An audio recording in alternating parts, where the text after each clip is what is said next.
Vamos a estudiar el método de medición de resistencias, conocido como método indirecto o relativo.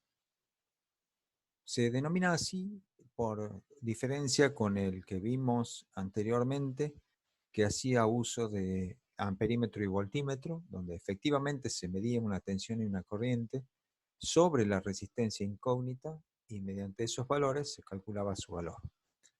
Aquí se va a ver un método donde la determinación de la resistencia desconocida se hace por comparación con una resistencia patrón. Bien, veamos un poco de la perspectiva histórica del método. El físico y astrónomo matemático inglés Samuel Hunter Christie estaba investigando la resistencia eléctrica de hilos, de alambres conductores de distintos materiales, y en el desarrollo de su trabajo diseñó un circuito que él describió como de forma de diamante, que le permitió hacer mediciones muy precisas de las resistencias de los distintos alambres. De hecho, Samuel Christie, valiéndose de este circuito en forma de diamante, fue uno de los primeros en establecer la relación entre el valor de la resistencia de un alambre, su sección y su longitud. Si bien Samuel Christie obtuvo un reconocimiento muy importante por su contribución a la medición de la resistencia de alambres conductores, eh, este singular circuito, no tuvo mayor trascendencia. Pocos años después, otro científico inglés, Charles Wheatstone, también inventor, leyó los trabajos de Christie y consideró que este singular circuito en forma de diamante, proveía de un método verdaderamente interesante, original y sobre todo muy preciso para determinar valores de resistencias desconocidas.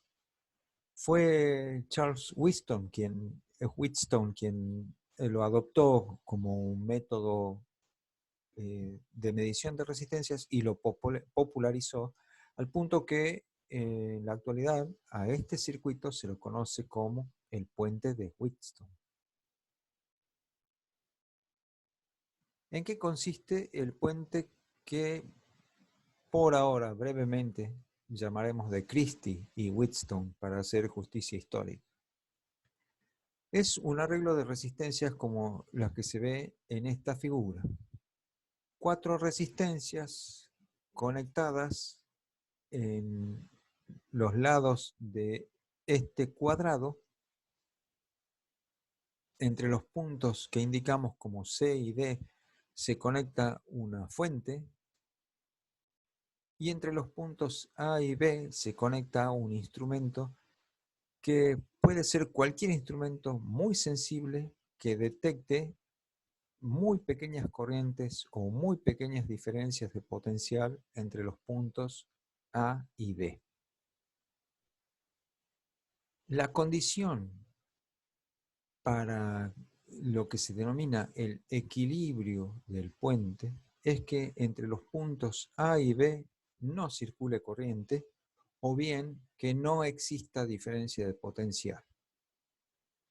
Es decir, cuando no circula corriente por AB, es decir, que el potencial U sub A es igual al potencial U sub B, se dice que el circuito está en equilibrio. Eso se traduce en la siguiente condición respecto de las corrientes que circulan por las resistencias. Si entre los puntos A y B no circula corriente, toda la corriente que pasa por la resistencia R sub 1, que llamaremos I sub 1, debe pasar por la resistencia R sub 4, I sub 4, porque no puede haber ninguna derivación por la rama AB. De la misma manera, toda la corriente que pasa por la resistencia R2 que llamaremos I sub 2, debe pasar por la resistencia R3, es decir, la corriente I sub 3. Es decir, la corriente I sub 1 debe ser igual a la corriente I sub 4 y la corriente I sub 2 debe ser igual a la corriente I sub 3. Si es que entre A y B no circula corriente o la diferencia de potencial entre A y B es 0. Si calculamos las caídas de tensión en cada una de estas resistencias, debe ocurrir que la caída de tensión entre los puntos A y C debe ser igual a la caída de tensión entre los puntos B y C. Es decir, I1 por R1 debe ser igual a I2 por R2, de manera que los puntos A y B haya el mismo potencial eléctrico. De la misma manera, por el otro lado, la caída de tensión I4 por R sub 4 debe ser igual a I3 por R sub 3. Entonces, con estas condiciones, si dividimos miembro a miembro estas igualdades, y viendo que I1 es igual a I4 y I2 es igual a I3, que se cancelan, nos queda la relación R1 sobre R4 igual a R2 sobre R3. Mnemotécnicamente, si uno va poniendo los nombres de las resistencias en sentido antihorario, empezando por R1, aquí R2, aquí R3, aquí R4, la mnemotecnia nos dice que R1 sobre R4, es decir, el cociente entre las resistencias que están en el lado superior del puente, debe ser igual al cociente de las resistencias que están en el lado inferior, R2 sobre R3.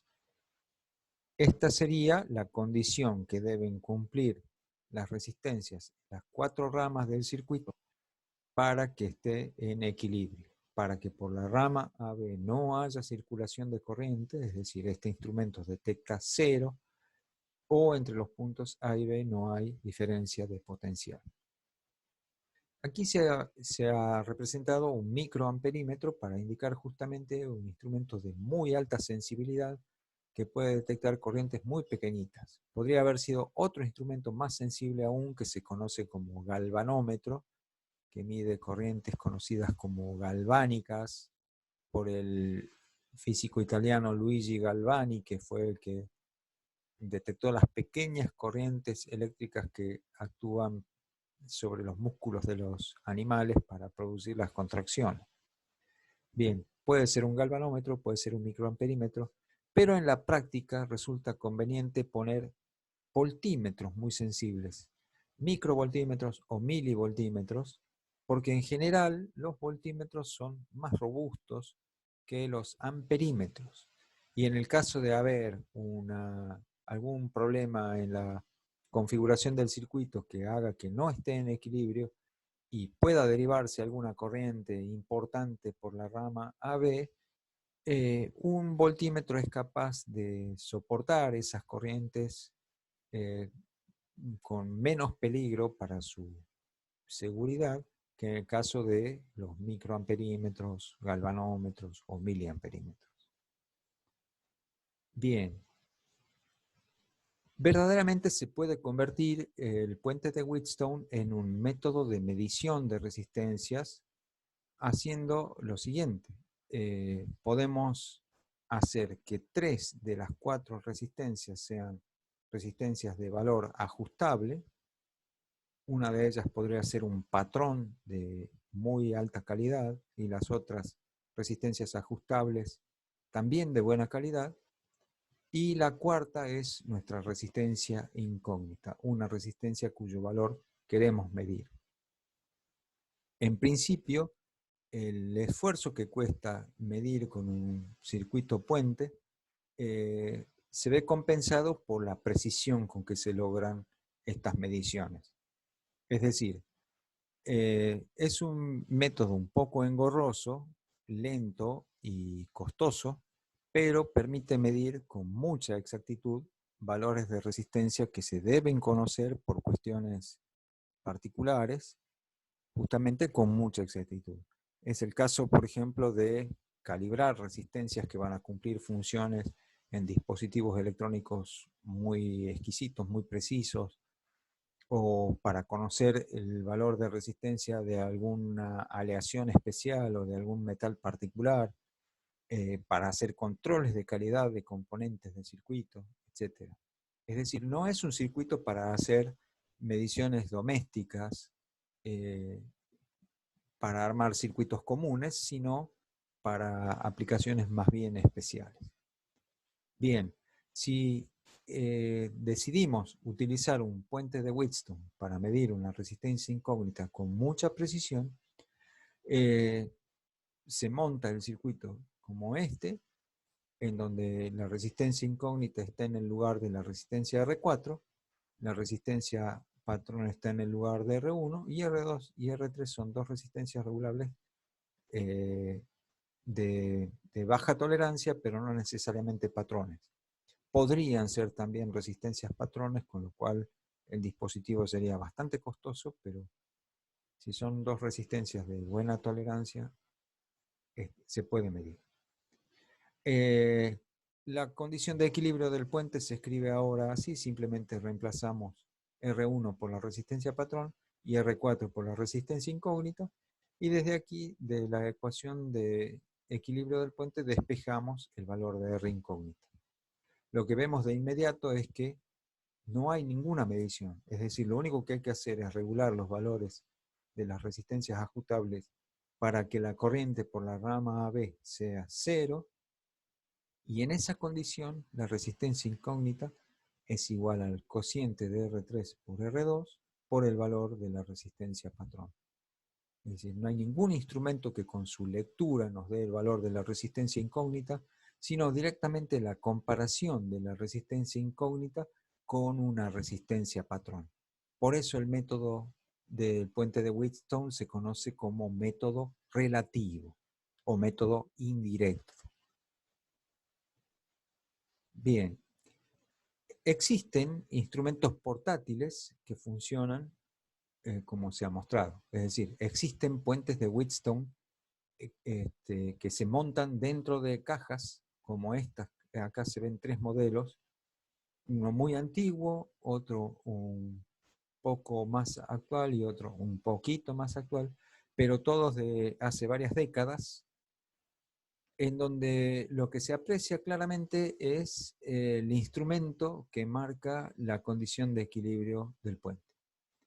Acá son instrumentos analógicos de aguja, y lo que se aprecia en todos los casos que son instrumentos que tienen el cero al centro de la escala. Esto ocurre porque si el puente no está en equilibrio, la corriente por la rama AB puede circular en un sentido o en otro, según la relación entre las resistencias de las cuatro ramas. No, no pude interpretar claramente los paneles de estos cuatro instrumentos, pero el que más claramente infiero que es así es este caso. Estas rueditas giratorias son las rueditas que permiten ajustar el valor de la resistencia patrón. Estas dos perillas son para regular R2 y estas dos para regular R3, y en algún lado están los bornes para conectar la resistencia incógnita. Entonces, aquí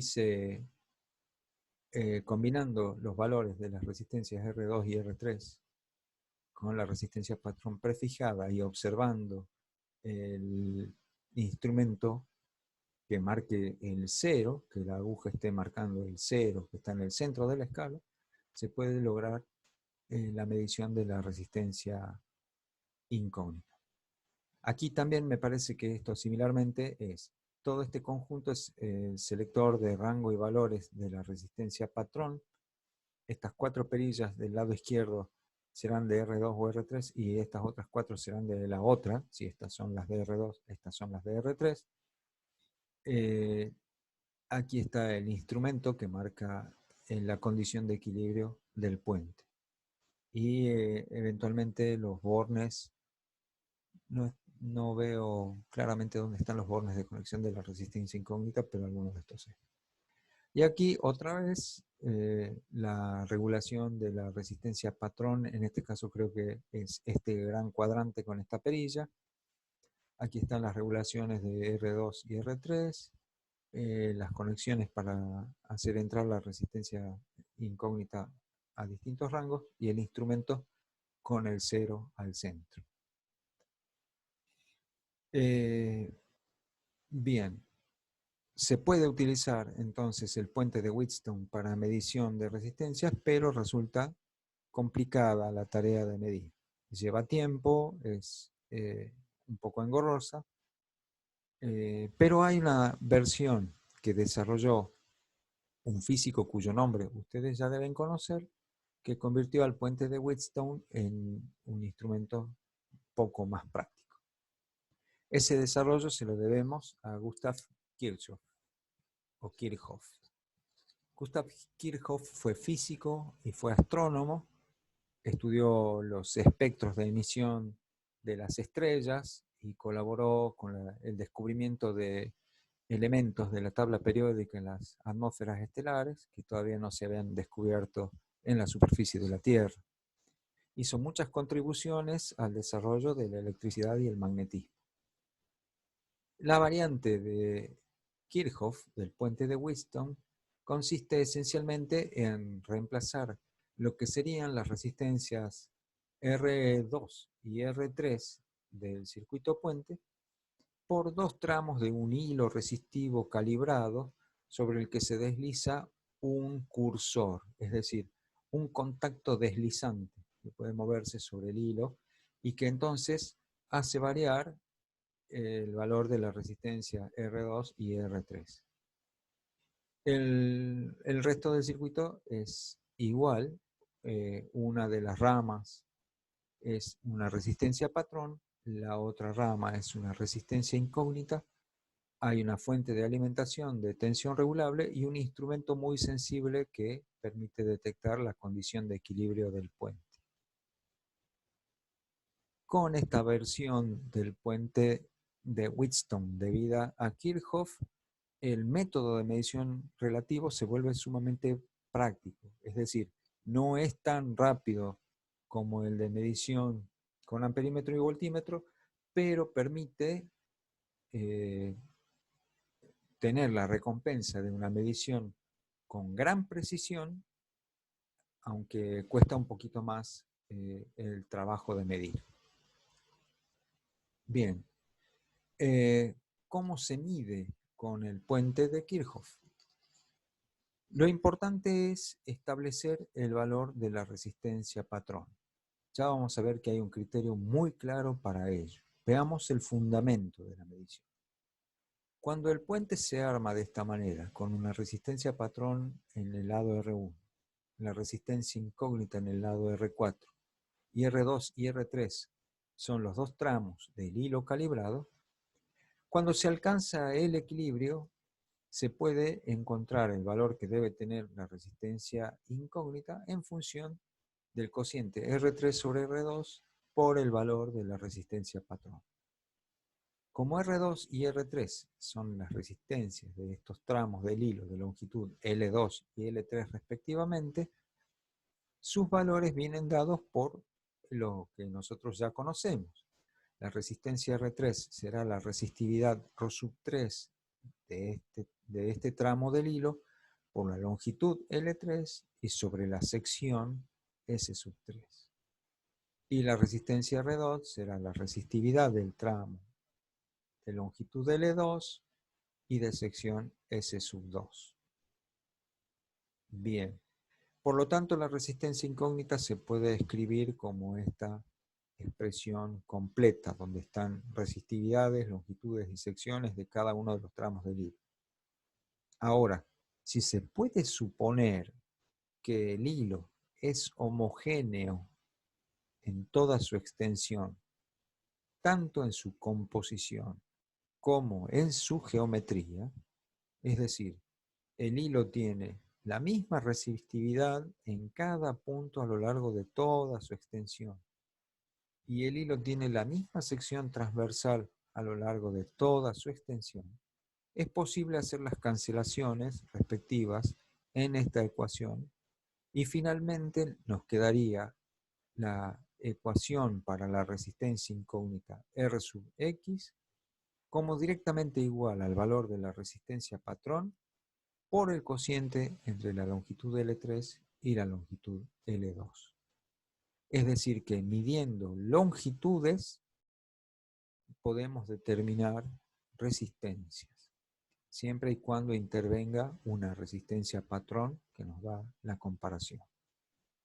El puente de Kirchhoff se construye de manera que el hilo está montado sobre una regla milimetrada, de manera que el punto B, la posición del cursor deslizante que determina las longitudes L2 y L3, se puede medir y de esa manera quedan determinadas las longitudes L2 y L3 y la operación que permite conocer R sub X se hace inmediatamente. Bien. Si la resistencia incógnita R sub X está dada por esta relación, el error relativo de ese valor está dado por esta propagación, en donde claramente para obtener el menor error posible en la medición, deberíamos lograr que los términos donde intervienen los errores de las longitudes sean los mínimos posibles. Ahora, ¿cuándo va a ocurrir que estos dos términos sean mínimos? Lo que vemos es que L2 y L3 no son longitudes independientes. Es decir, no podemos proponer, por ejemplo, hacer L3 lo más grande posible a fin de minimizar este término, porque si L3 tiende a 0, L2 se hace igual a toda la longitud del hilo, por lo tanto, el término del error de L2 aumenta, es decir, logramos minimizar uno, pero el otro aumenta y compensa esa disminución, y no logramos reducir el error relativo. Se puede demostrar rigurosamente con matemáticas, imponiendo una condición de mínimo a la función del error relativo, que el mínimo ocurre cuando las longitudes L2 y L3 son iguales a la mitad del hilo, es decir, cuando el punto B está en el centro geométrico del hilo. Así se entiende porque es la manera en que L2 y L3 son simultáneamente máximos, entonces se tendrá el mínimo error relativo debido a estos términos. Pero por la simetría que tiene el puente, si las resistencias R2 y R3 son iguales, porque el punto B está en el centro del hilo, la resistencia patrón debe ser igual a la resistencia incógnita. Esto pareciera ser una cuestión paradójica. ¿Para qué vamos a medir R sub X si para elegir la resistencia patrón ya debemos conocer R sub X? Bueno, esto es algo que ya vimos. Este método es un método que ofrece mucha precisión y que parte de tener un conocimiento previo, un valor estimado de cuánto vale R sub X. Puede ser una medición hecha anteriormente con el método indirecto o puede ser, como siempre, una rápida lectura hecha con un multímetro digital en modo ómetro. Eso nos daría un valor estimado con un error entre el 5 y el 10% de R sub X, pero una vez que montamos el circuito y hacemos la medición, podemos hacer la medición de este R sub X con error del 1% o incluso menor. ¿Cómo se procede entonces? Si deseamos conocer R sub X con gran precisión, tomamos una lectura previa para saber su valor, fijamos la resistencia patrón igual a ese valor de R sub X y procedemos a medir. ¿Cómo se regula el valor de una resistencia patrón? Las resistencias patrón características de las que se disponen en el laboratorio son del tipo de clavijas. Aquí tengo una imagen de una resistencia de clavijas antigua. Tiene un valor más bien de pieza de colección, pero permite entender el principio. Es una serie de arrollamientos de alambres resistivos calibrados que tienen valores de resistencia determinados con gran exactitud y que tienen muy buena estabilidad del valor de la resistencia con la temperatura. Es decir, son verdaderas resistencias patrón, con un error relativo de definición del orden del 1% o del 0,1%. Cada una de las bobinitas de resistencia de distintos valores está conectado a una barra colectora que se ve aquí en la parte superior de la caja de resistencia. Acá se ve una barra de bronce. Esa barra tiene cortes a intervalos regulares y esos cortes interrumpen completamente la continuidad de la barra. Solo hay continuidad si se coloca una pieza metálica, también de bronce, que encaja perfectamente en un orificio y que actúa como puente entre dos tramos de la barra, que se conoce como clavija. Aquí vemos en corte, aquí está sombreada en oscuro la barra de bronce, ahí están indicados los cortes y aquí se ven colocadas dos clavijas. Lo que se advierte es que entre los puntos S y S', si no hay ninguna clavija, no hay continuidad por la barra. Es decir, si yo coloco una diferencia de potencial entre S y S' y no está puesta ninguna clavija, la corriente deberá circular por todas las bobinitas de resistencias calibradas. Es decir, a partir del punto S, el camino con continuidad eléctrica es a través de esta bobinita que tiene un valor nominal de 1 ohmio. Luego, para continuar, hay que pasar por otra bobinita de una resistencia de 2 ohmios, luego por otra de 3 y por otra de 4. Es decir, que si se han quitado todas las clavijas, entre el punto S y S', la corriente debe atravesar por la suma de estas cuatro resistencias. Si realizamos la suma, vemos que es igual a 10 ohmios. Es decir, que quitando las cuatro clavijas, entre S y S' habremos intercalado una resistencia de 10 ohmios. Con la característica de que esos 10 ohmios son 10,00 ohmios y que ese valor es muy estable incluso aunque haya una circulación de corriente que produzca una pequeña elevación de temperatura. Cuando se coloca una de las clavijas, lo que se hace es producir un puente que permite que la corriente ya no circule por el arrollado de resistencia, sino que se conduzca por la barra. La corriente siempre elegirá el camino de menor resistencia. Al ser una barra de gran sección y de un material de alta conductividad eléctrica, el grueso de la corriente irá por la barra. Es decir, que si yo conecto las cuatro clavijas entre S y S', idealmente la resistencia será 0. En definitiva, cuando se quita una clavija de esta caja de resistencias patrón, estamos intercalando una resistencia de un valor particular. Los valores de resistencia que se intercalan al quitar cada una de las clavijas están indicados en la tapa de la caja.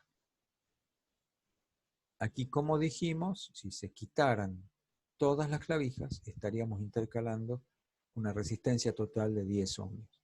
Así como está el dibujo, donde están puenteadas las resistencias de 1 y 2 ohmios, están intercaladas la resistencia de 3 y 4 ohmios, entonces entre los puntos S y S' hay una resistencia total de 7 ohmios.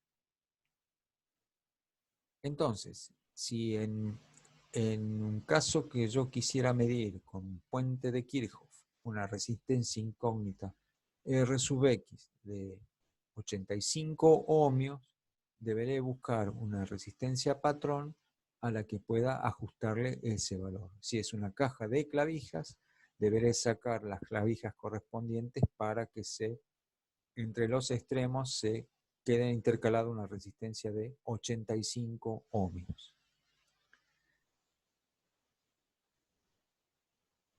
Como alternativa, en el laboratorio, para evitar el deterioro de resistencias patrón muy costosas, se ha construido un equivalente con resistencias al 1%.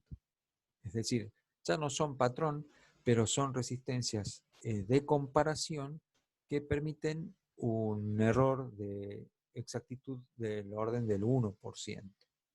Funcionan de manera similar, solamente que directamente conectando los contactos con ficha banana.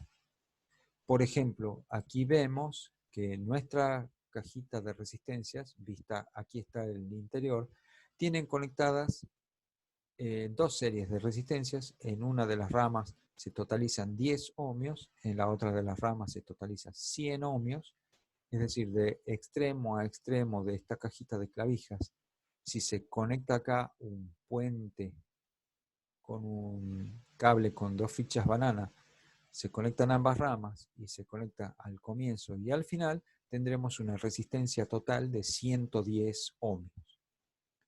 Si, por ejemplo, se deseara intercalar una resistencia de 25 ohmios con este sistema de clavijas, perdón, con esta cajita de resistencias con conectores banana, lo que podemos hacer es entrar a la caja con una ficha banana conectada en este borne, pasamos por las resistencias de 2 y 3 ohmios para que sume 5. Aquí en este borne puenteamos y vamos aquí a la clavija que está por arriba del valor 20 y salimos por la clavija que está por debajo, perdón, por el borne que está por debajo del valor 20.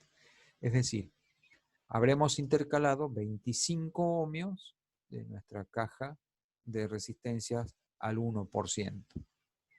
Es decir, si mi resistencia incógnita en el circuito puente es de 25 ohmios, deberé formar con esta cajita de resistencias al 1% una resistencia de 25 ohmios.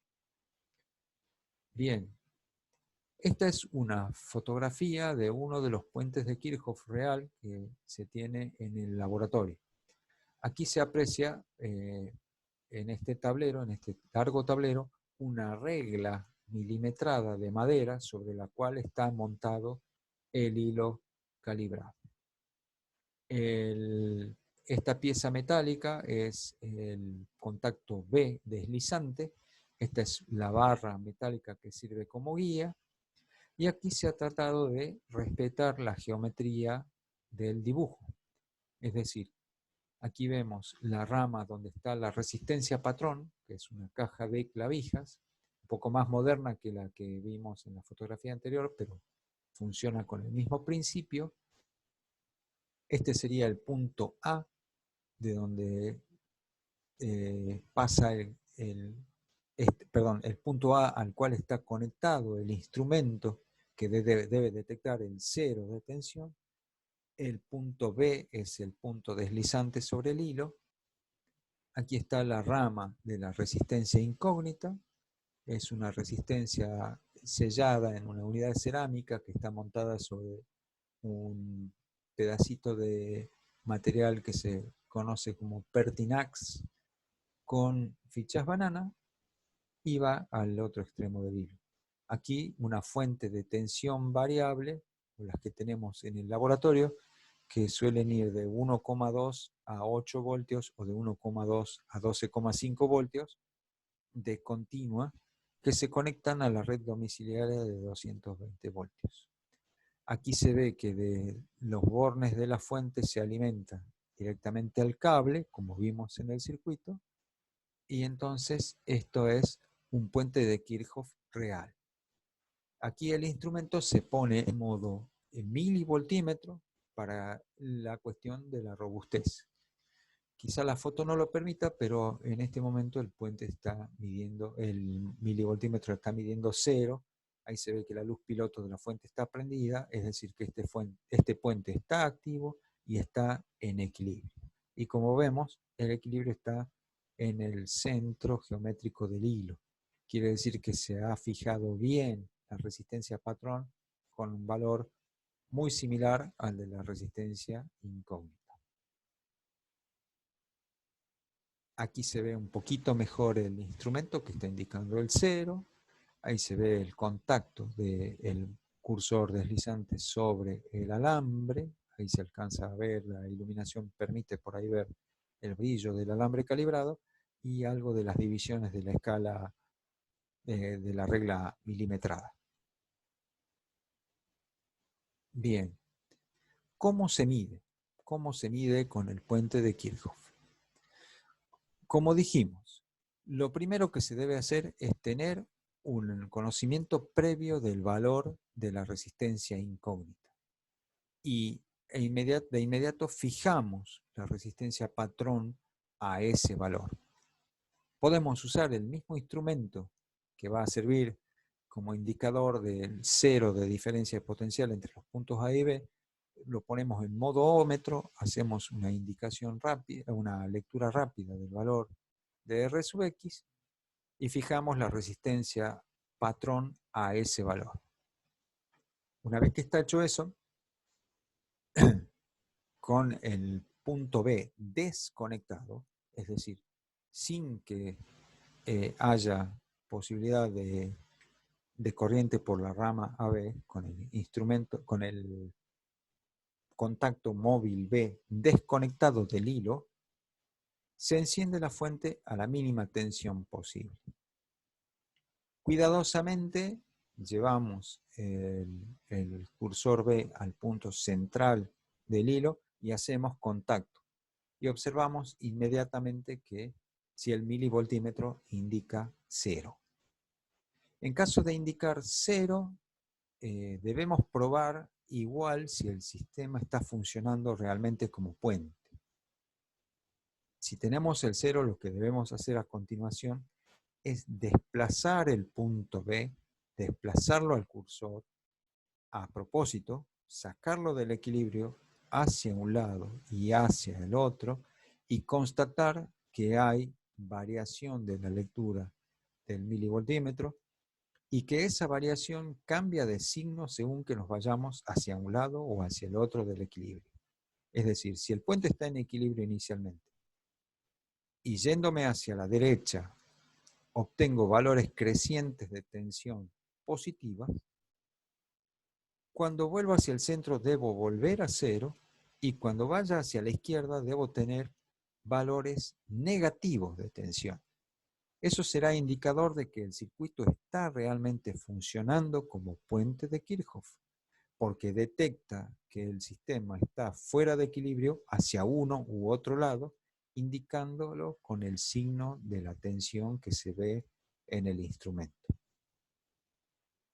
Lo que notaremos es que si la tensión en el hilo es baja y el rango del voltímetro es relativamente alto, deberé desplazarme distancias relativamente grandes, del orden de varios centímetros, para detectar que el sistema no está en equilibrio. Es decir, puedo deslizarme algunos centímetros sin que se detecte un cambio del 0. Puedo mantener una lectura 0 desplazando el cursor varios centímetros. Decimos que en este caso el puente está poco sensible. porque hay que desplazarlo fuertemente fuera del equilibrio para detectar algún cambio en la lectura del voltímetro. Para mejorar la lectura, una vez que yo estoy seguro que el sistema está funcionando, se puede bajar el rango del milivoltímetro, en cuyo caso inmediatamente se constatará que ya con desplazamientos mucho menores alrededor del equilibrio ya se detectan lecturas distintas de cero y que cambian de signo en uno y otro sentido. Pero si aún así el desplazamiento del cursor es mayor que la apreciación de la regla, estamos todavía en una situación de baja sensibilidad. La sensibilidad ideal sería aquella en la que cuando se detecta equilibrio y se desplaza una apreciación de la regla, es decir, 1 milímetro en uno u otro sentido, ahí ya hay indicación en el voltímetro.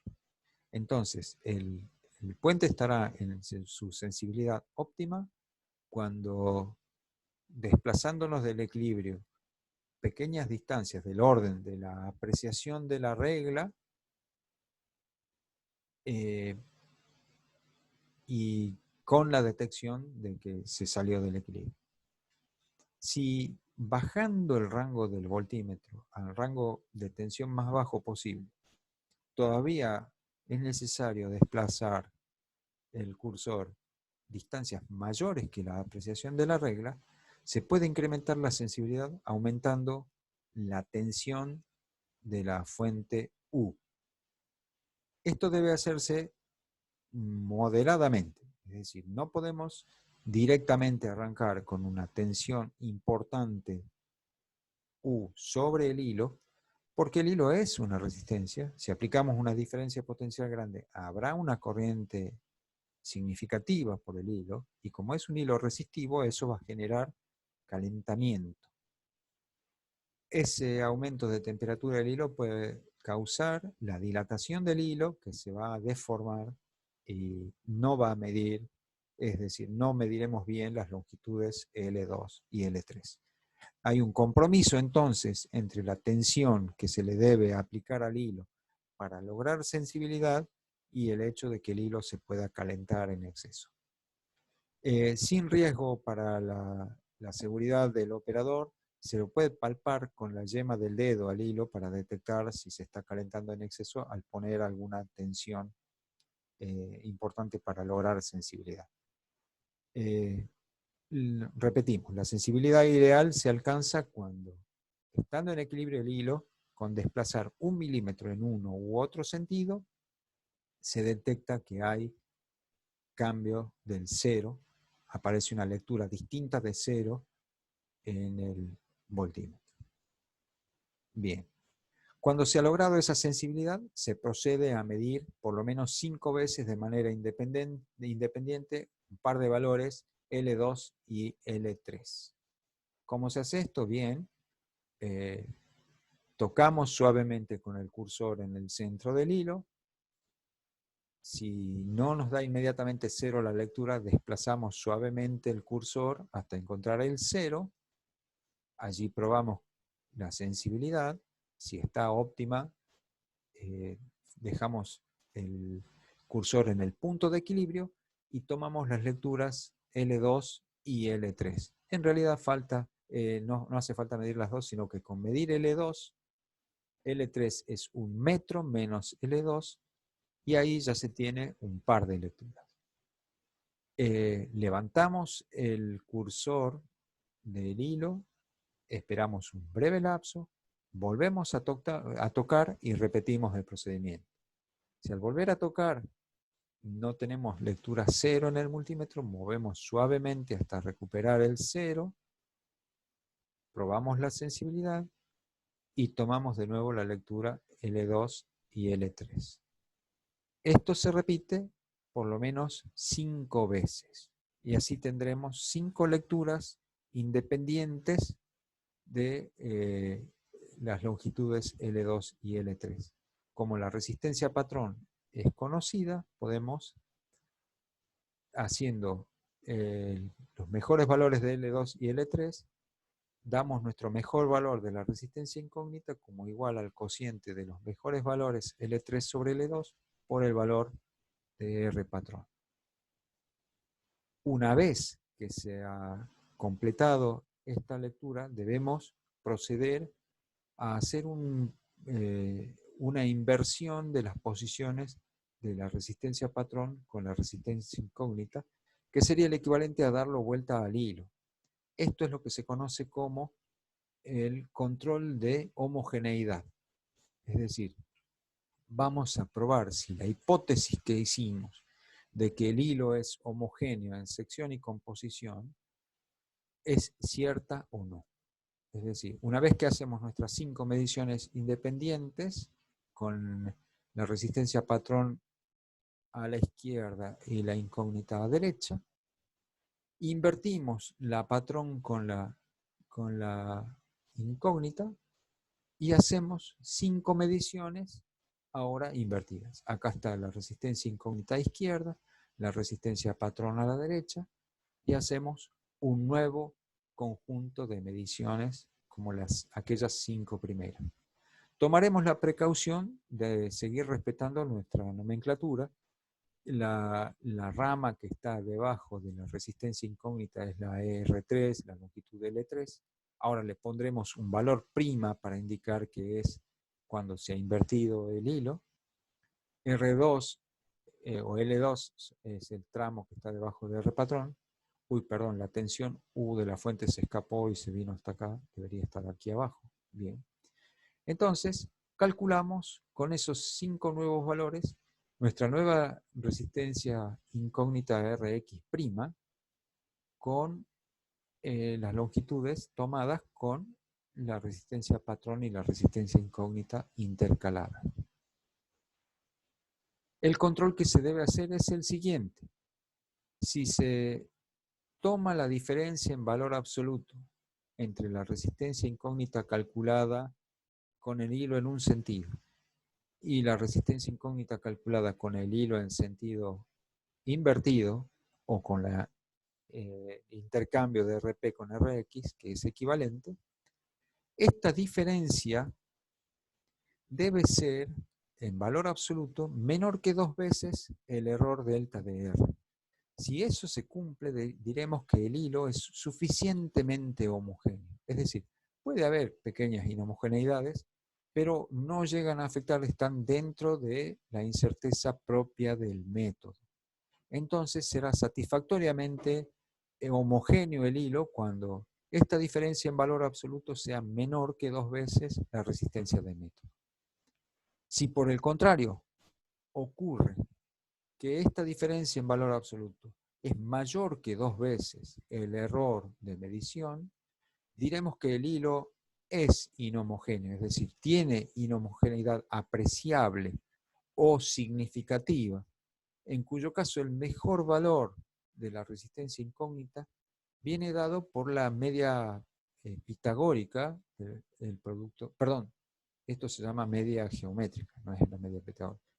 Viene dado por la media geométrica del producto de Rx determinada con el hilo en un sentido y Rx determinada con el hilo en el otro sentido. Y lamentablemente en este caso deberemos acotar con el valor de incerteza que surge de esta propagación, que va a ser un poco mayor que si el hilo fuera homogéneo. Quiero dedicar con mucho respeto y mucho afecto a la memoria de un gran profesor de la ENET número 1 Escolástico Segado de San Salvador de Jujuy, donde fui alumno, el ingeniero Jorge Cladí, el Bicho Cladí, el querido Bicho Cladí, que fue un gran docente que en inolvidables clases nos hacía comprender muy fácilmente todo lo complejo que se relacionaba con los instrumentos de mediciones eléctricas y hacía accesible aún las situaciones más difíciles. A la memoria del querido profesor Jorge Cladí, esta clase.